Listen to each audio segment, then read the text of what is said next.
Para você, aspirante ou júnior na área de análise de dados, ou então, se o seu caso for alguém que durante o dia a dia na sua profissão toma decisões e quer acrescentar o Python para automatizar e melhorar as suas decisões baseadas em dados, nesse vídeo eu vou falar um pouco mais sobre a primeira etapa dentro de um processo de análise de dados que você vai precisar para que se consiga gerar o resultado que te espera ou te auxiliar na decisão que você almeja fazer, que é a importação dos dados frutos que darão origem à sua análise dentro do Python. E a proposta nesse vídeo vai ser um pouco diferente daquilo que você vê normalmente, que é mais focado na programação em si, nos comandos lá dentro do Jupyter Notebook ou da sua IDE favorita. Eu quero propor uma abordagem diferente, que é focar aonde eu acredito que durante minha praticamente 10 anos trabalhando com análise de dados, de alguma maneira, me fez acreditar que é mais importante, que é focar no processo, saber o que se precisa, quais são os passos necessários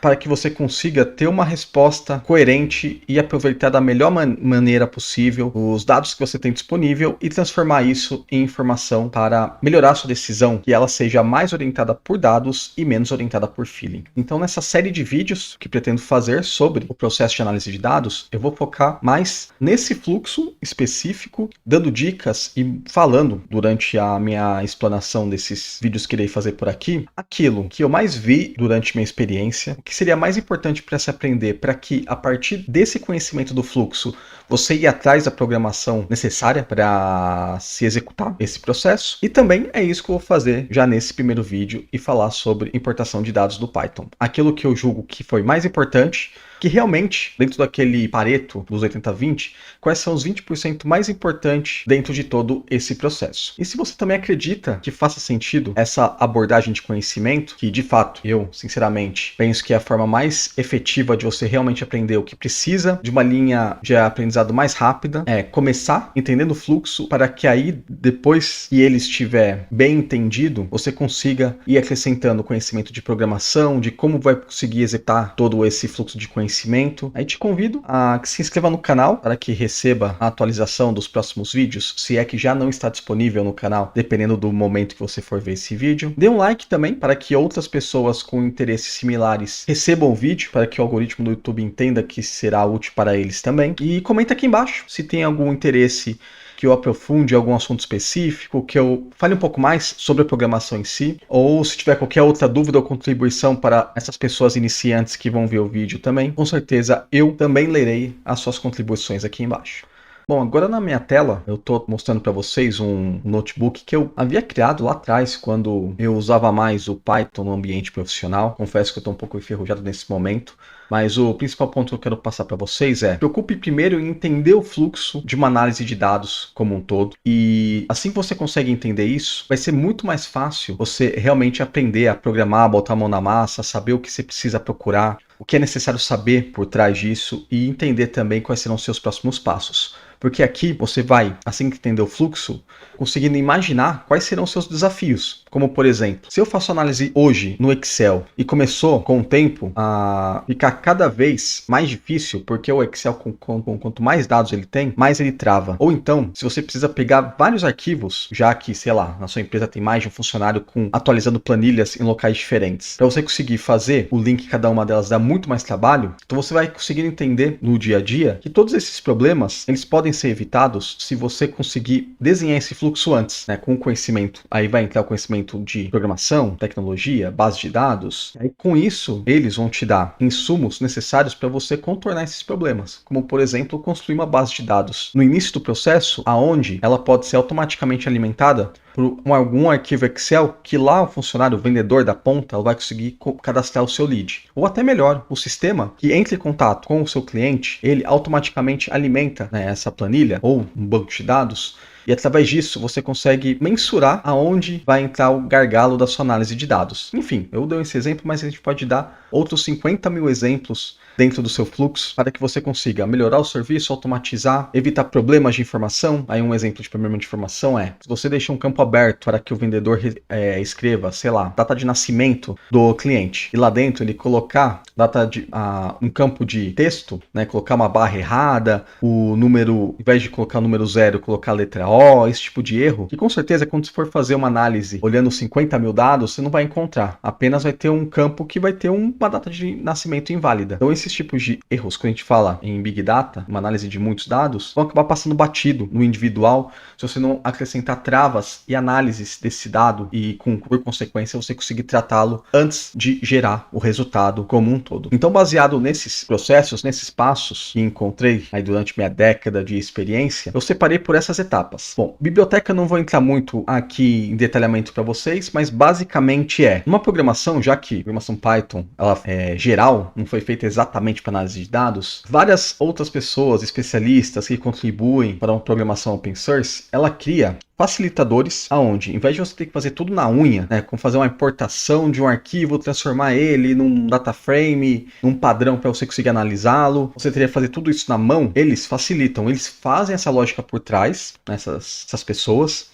Elas disponibilizam a biblioteca com esses facilitadores, aonde você, em vez de ter que fazer uma construção de fórmula por trás, todas essas lógicas de programação, apenas você colocando um comando que essa boa alma criou e disponibilizou gratuitamente para a gente, você consegue transformar com uma linha de código, trazer toda essa lógica já criada para uma outra pessoa e com isso facilitar o processo, o que você decidiu fazer através de um conhecimento já colocado nessa biblioteca. Então um exemplo talvez mais palpável para você para você conseguir acessar um dado de cotação de Bitcoin, por exemplo, você vai ter que ir lá procurar algum site que disponibilize isso de forma direta para você. Aí para fazer isso, você vai ter que fazer conexão de uma API, e para uma conexão de API você tem que botar uma chave de acesso, tem a regra de porta específica, e para facilitar todo esse trabalho, uma pessoa criou uma biblioteca onde você só precisa colocar um comando para pedir Bitcoin, não vai precisar fazer nenhuma pesquisa a mais, e com isso você vai trazer essa resposta aonde essa pessoa fez a lógica por trás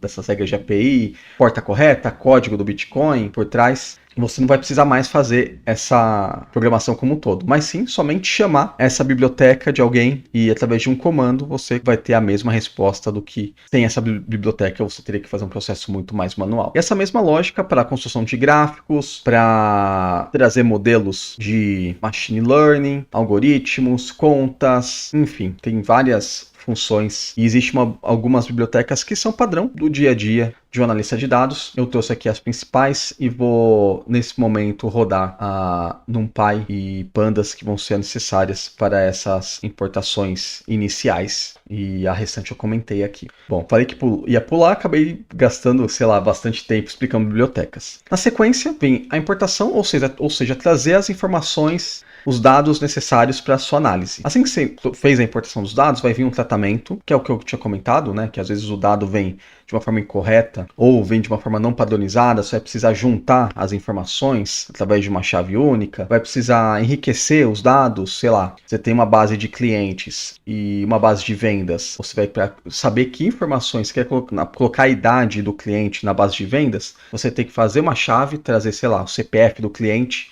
ou um ID único dele, e com essa informação você consegue alimentar a base de vendas com a idade do cliente ali também. Enriquecimento, vai poder tratar dados vazios, dados que vieram com erro, enfim, toda essa etapa de tratamento.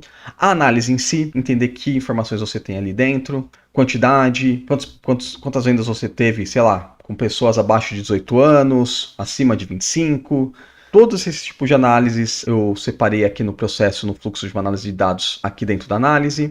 Visualização, aí aqui já vem com pode até mesmo entrar dentro da parte de análise, essa visualização, mas também para você apresentar essa análise para outras pessoas, né, trazer em gráficos, uma análise de correlação de informações, enfim, gráfico de barras, de linhas, gráfico de pizza. Então, tudo aqui dentro eu coloquei no meu notebook uma questão de visualização e no final o resultado. No final, para que serve a sua análise, né? Para que fim? Qual foi o fim dela? Entender qual é a faixa etária dos seus clientes, clientes, quais clientes vale a pena você fazer um remarketing, fazer uma revenda, entender quais esses clientes você precisa fazer uma reaquecida para não ter churn. Aí aqui vai depender realmente do seu negócio. Então, futuramente, eu vou, se houver o interesse de vocês, eu vou aprofundar cada uma dessas etapas e aqui nesse vídeo eu vou voltar a falar sobre a importação dos dados. E, na minha experiência, esses são os principais dados que vão ser mais que suficientes para que você consiga aprender da sua casa ou até mesmo fazer essas análises aí da sua empresa inicialmente, que é informações de Excel, né? Uma forma prática que você pode fazer isso salvando o arquivo Excel do seu Drive, logicamente dando preferência a informações menores, né, uma quantidade menor de informações. O primeiro comando aqui seria o comando para você enxergar o seu Google Drive dentro do seu arquivo notebook, e assim que eu rodar aqui ele vai entender, vai fazer a montagem do meu Drive dentro do notebook. Na sequência você vai colocar o caminho do arquivo, nesse meu caso aqui eu salvei na raiz, né, no My Drive aqui, na pasta My Drive, funcionários XLSX, que é um arquivo Excel. E aqui embaixo, comando, né? Aqui o PD é referente à biblioteca Pandas, que eu mencionei ali em cima. O caminho do arquivo é onde eu coloquei aqui, exatamente o caminho que está o arquivo lá dentro do Drive. E o nome da sheet, né? Porque no Excel existem várias abas, então você vai ter que definir aonde está a aba das informações. E no final, para eu verificar se realmente esse head aqui ele pega as primeiras linhas do arquivo, é só para um teste para saber se realmente ele leu ou não. Então aqui, vou acessar o meu Drive aqui, esse aqui seria o arquivo em Excel, ele vai abrir uma versão Google Planilhas. E aqui seria uma base simples, que é bem possível que aconteça para você aí, se tiver uma empresa, tem uma base de clientes. Então aqui é de funcionários, aliás. O nome do funcionário, lembrando que todos os dados aqui são irreais, né? Não existem. Salário e a data que foi contratado. Simples assim. Aqui seria o arquivo que eu salvei aqui no meu Drive. Então vamos rodar primeiro para você executar, ou basta clicar aqui no botão, ou pressionando Shift, clicar Enter. Rodou, rapidinho. Agora na importação, esse arquivo Excel, fazendo esse comando que eu fiz, vamos ver se vai dar certo. Ele vai pedir para conectar no Google Drive, vou conectar, autorizei aqui no comando, assim que eu autorizei ele vai rodar, agora tá fazendo a conexão e tá aqui, puxou, né? Se eu for aqui abrir o Excel, olha aqui dentro do Python, a partir de agora eu consigo fazer uma análise sobre esses dados, né? Porque ele tá aqui dentro com o nome de DF, beleza? Aqui seria uma anotação exatamente nesse comando para você montar o seu Drive. A partir do momento que você fez a montagem do seu Drive, os arquivos estão aqui dentro, tá vendo? Drive, My Drive aqui, todos aí são minhas informações aqui dentro do meu Drive. Você pode usar qualquer arquivo, salvando no seu Drive lá, arrastando, simplesmente fazendo download do seu Drive, seu Google Drive, e com isso você já consegue usar através dessa conexão. Ou uma outra maneira, também é um tipo de arquivo muito utilizado, que é o CSV, que seria basicamente um arquivo de texto, onde tem um separador, ou um ponto e vírgula, ou vírgula somente, aí vai de acordo com o padrão aí do Unicode do seu arquivo CSV. Então vou fazer isso agora. Para você fazer aqui, eu vou dar um exemplo, não usando o Google Drive, mas você salvando o arquivo diretamente no notebook. Para isso, aqui dentro do arquivo, você vai fazer o download. Eu vou pegar o arquivo funcionários, que eu também tenho aqui CSV. Deixa eu abrir e mostrar para vocês. Ó, seria esse arquivo, ó, tá vendo? Que seria um arquivo de texto. Você vai encontrar muito esse tipo de arquivo em sistemas ou então em sites para trazer, sei lá, dados de inflação lá dos arquivos do governo. IBGE também às vezes traz dados em CSV porque é um arquivo mais leve. Então esse aqui é o que eu vou trazer para leitura do notebook. Beleza, baixei ele aqui, ele tá aqui, ó, tá vendo? Assunto, funcionários. É bem simples, esse é o caminho do arquivo e novamente vou usar a biblioteca Pandas, ele tem uma função read CSV, onde eu vou ter que informar qual o delimitador dele. Como eu te expliquei, existem CSVs que tem outros delimitadores, que é o que vão separar as colunas, tá vendo? Nome, ponto e vírgula, salário, ponto e vírgula, data contratação. Então aqui o separador é ponto e vírgula, porém poderia ser vírgula.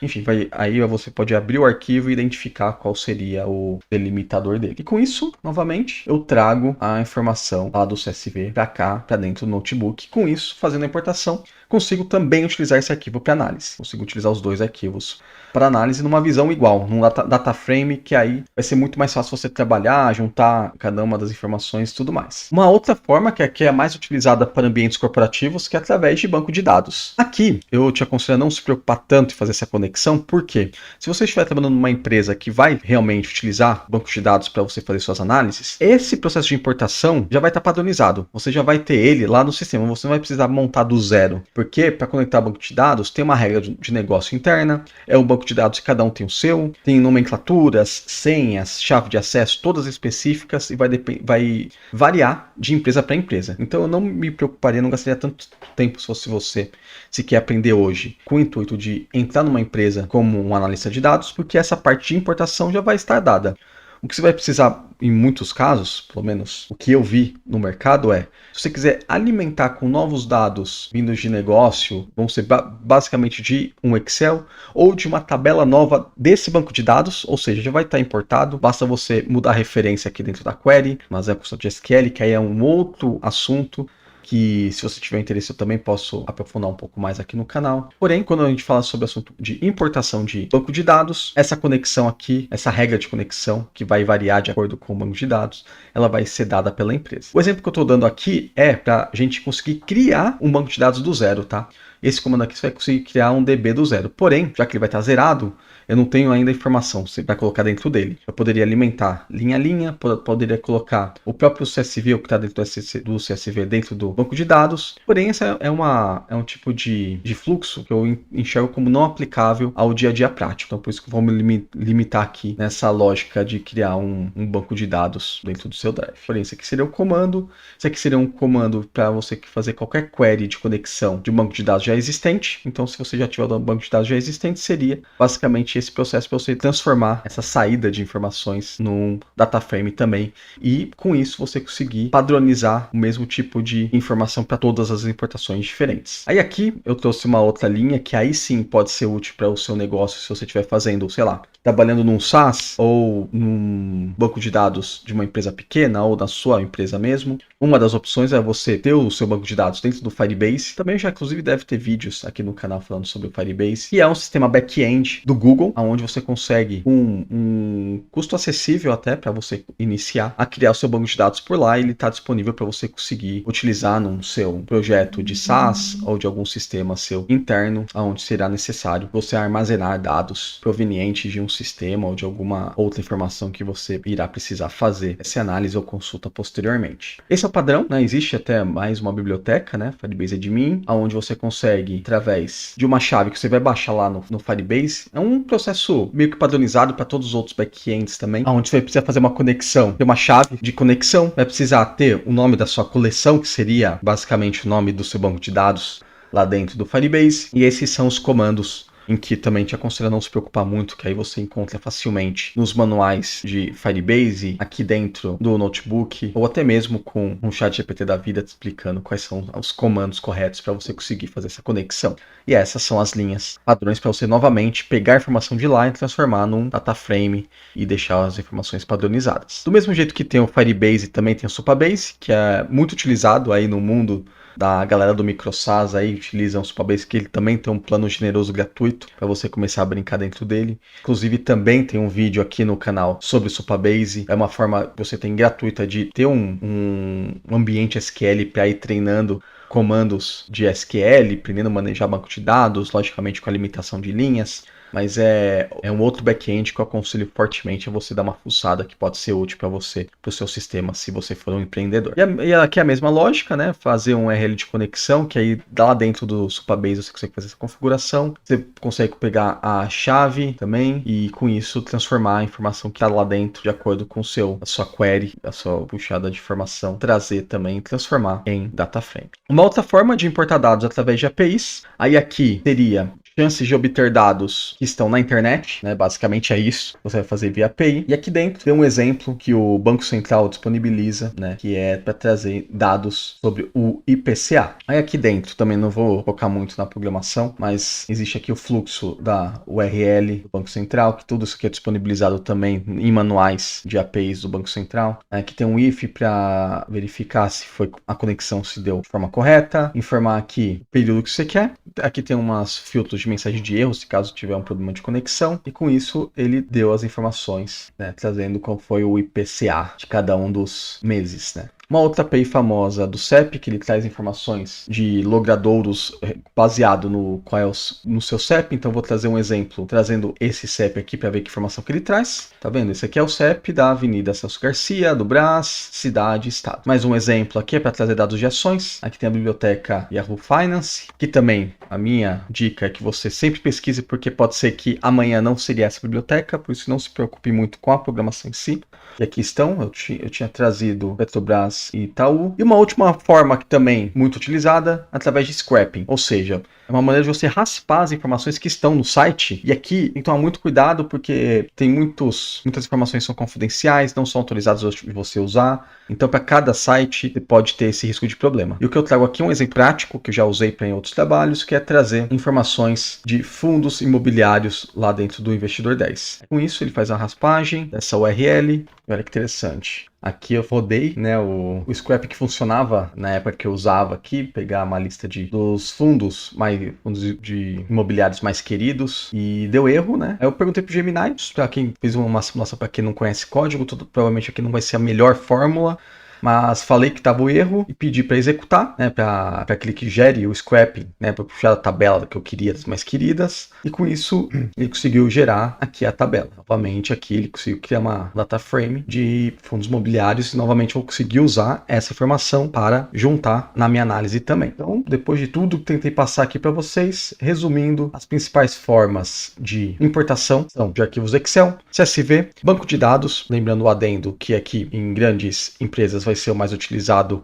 para as informações da empresa como um todo, por APIs de sites externos e por scrapping, que é trazendo informações diretas do site. E você, já abriu o seu notebook, começou a dar uma fuçada nele? Já pensou o que você consegue fazer já para iniciar o seu processo de análise de dados aí na sua casa? Te convido a se inscrever no canal, com certeza no momento que você ver esse vídeo já terão outros sobre o assunto, não somente sobre análise de dados, mas eu tento aqui compartilhar toda a minha experiência profissional que eu tive aqui dentro do mundo digital e procuro acrescentar com reflexões e atalhos que fui aprendendo durante esse meu tempo de experiência e dar essas dicas que com certeza o meu eu lá do começo da minha vida profissional adoraria receber. Te agradeço por acompanhar o vídeo até aqui e para você te aguardo para o próximo vídeo.